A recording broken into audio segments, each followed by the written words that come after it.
kita melihat bahwa penerapan aturannya juga mungkin mendadak ya, tidak tersosialisasikan. Setelah dicek itu ada kebijakan dari internal Kementerian SDM itu untuk mengaktif supaya menertibkan pengecer-pengecer yang harganya tidak seragam dan cenderung mahal di masyarakat.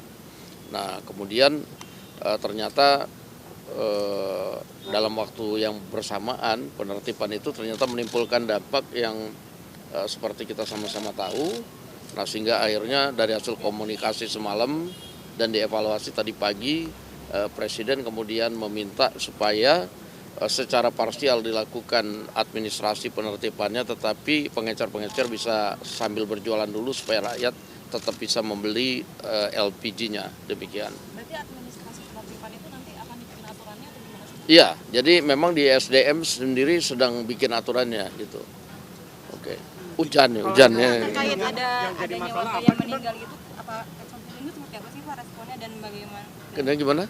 Terkait ada warga yang meninggal karena antri LPG itu, respon Presiden itu bagaimana? Apa Presiden tahu ada kasus seperti itu? Ya, kita juga sudah beritahu bahwa ya, tapi kan sebab musababnya nggak cuma karena ngantri. Itu kebetulan di Pamulang di dapil saya. Jadi kita udah kirim tim juga untuk datang dan malam ini ada pengajian di situ. Terima kasih. Diskusi hari ini soal tujuannya tetap dilakukan, tapi caranya mungkin masih. Iya, secara parsial caranya kemudian dilaksanakan, tetapi pengecernya bisa berjualan dulu sambil nanti akan dibenahi atau kemudian diproses administrasinya menjadi subpangkalan. Salah satu minta pertimbangan Pak JK juga sebagai pencetusnya begitu kan? Nggak tahu saya. Pak, Oke. Pak Bahlil bilang katanya tetap harus menggunakan KTP untuk membeli gas LPG. Apakah ini tidak menyulitkan juga masyarakat Pak untuk membeli gas LPG harus menggunakan KTP? Kalau itu nanti kita tanyakan teknisnya saja di SDM, saya kurang paham. Demikian. Masalahnya apa sebenarnya sehingga Aduh, nanya satu-satu. Ya, masalahnya ditemukan DPR itu apa hingga dari rencana penertiban hingga akhirnya ternyata antrian dan langka dan lain-lain.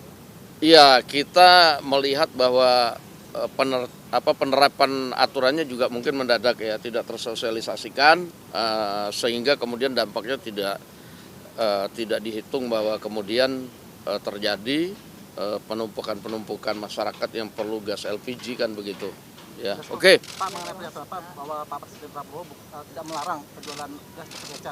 Ini apakah sebelumnya Pak Bahlil tidak melaporkan ke Pak Prabowo, Pak?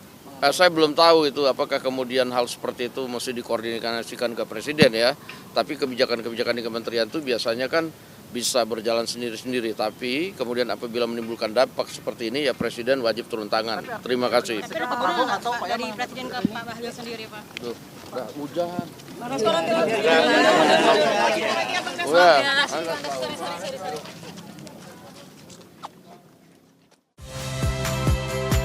Saya Valentina Sitorus. Saksikan program-program Kompas TV melalui siaran digital, pay TV, dan media streaming lainnya. Kompas TV, independen, terpercaya.